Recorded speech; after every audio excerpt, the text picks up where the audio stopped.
안녕하세요. 알기 쉬운 바이오 알바 킹입니다.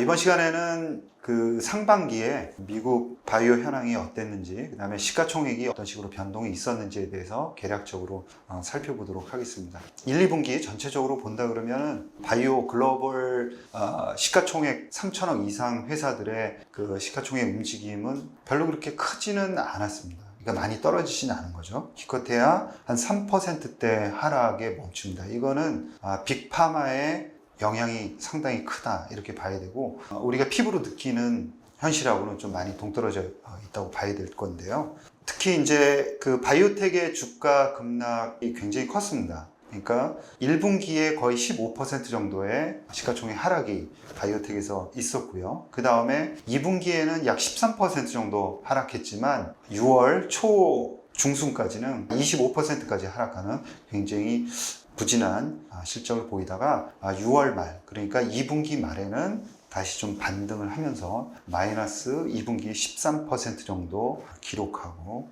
끝났고요. 그래서 전체적으로는 상반기에 바이오텍이 30% 조금 못되게 하락하는 그런 모습을 보였다라고 말씀드릴 수 있고요. 그러면 어떤 종목이 상승했고 어떤 종목들이 하락했는지 개략적으로 이제 살펴보면, 미국 빅파마 중에서는 BMS가 상승을 했습니다. 그 다음에 머크, 일라이 릴리 정도가 상승을 했는데요. 머크 같은 경우에는 키트루다의 선전이 이제 상당히 영향이 컸고, 일라이 릴리 같은 경우에는 마운자로의 영향이 컸고요. BMS 이제 같은 경우에는 조금 더 살펴볼 필요가 있는데요. 이 BMS 같은 경우에는 프레시니스 인덱스라는 10년 이상 된 그 제품의 매출 비중이 상당히 많습니다. 그러니까 굉장히 안 좋은 거죠.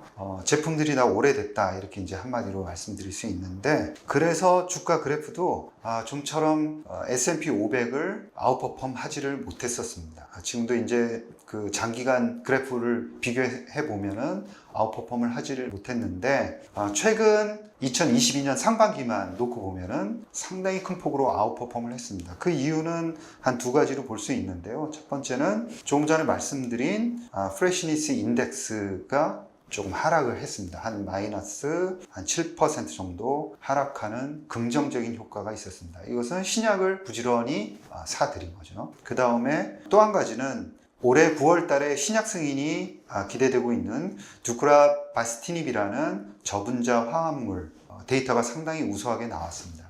이 두 가지 요인에 의해서 주가가 상당히 견조했다라는 점이고요.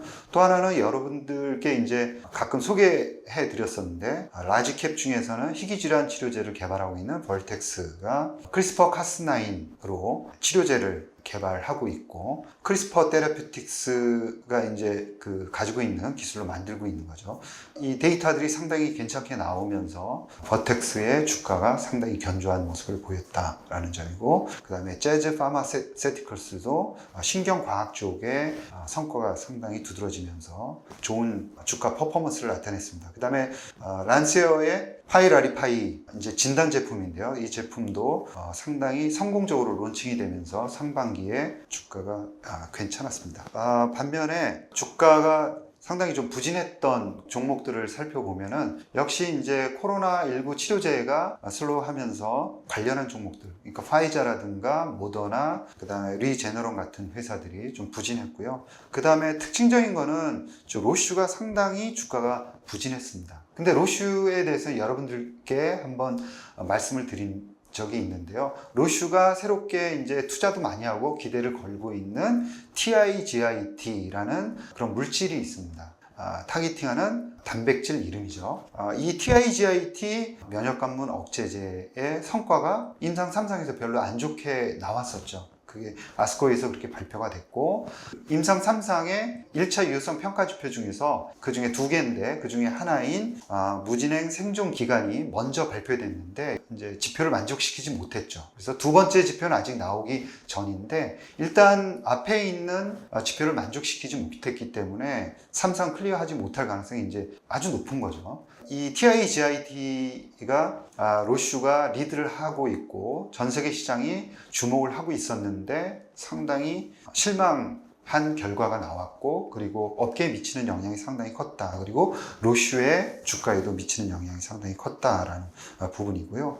대신 이제 P밸류라고, P밸류가 되게 0.05를 이제 1차 유효성 평가 지표가 두 개인 경우에는 양쪽으로 찢어서 나누어 주는데, 그 경우에 처음에 발표된 무진행 생존 기간에다가 이 P밸류를 나누어 줄 때 상당히 적은 수치를 나눠 줬어요. 그래서 그 부분에 대해서는 그렇기 때문에 그랬구나라고 좀 이해할 수 있는 부분이 있어서 이 TIGIT에 대한 기대를 완전히 접은 건 아니다라는 말씀이고요. 그 다음에 베이지는 여러분들이 아시는 것처럼 FDA에서 중국에서만 연구 개발된 그런 임상이 진행된 그런 약물에 대해서는 신약 허가를 허가하지 않는 결과를 발표해서 주가에 상당히 영향을 많이 주었습니다. 그리고 우리나라의 그 메지온 같은 경우도 신약이 승인이 되지 않으면서 주가 하락이 상당폭 컸었다. 그런 것도 하나의 특징적인 사안이고요. 그러면은 하반기에는 약간 어떤 주가 모습일까? 여러분들께도 한번 바이오텍의 주가 반등 시그널에 대해서 말씀을 드렸는데요. 미국 같은 경우에는 6월 중순부터 해서 거의 한 70% 정도가 주가 반등이 그 바닥에서 나타난 상황입니다. 그래서 반등이 있냐 없냐가 아니라 반등이 이미 나왔고, 그래서 반등이 나온 다음에 어느 정도 주가 이제 기간 조정에 다시 이제 들어가는 그런 이제 모습이고요. 그 다음에 8월 달에 있는 중요한 이벤트 중에 하나는 머크의 시젠 인수입니다.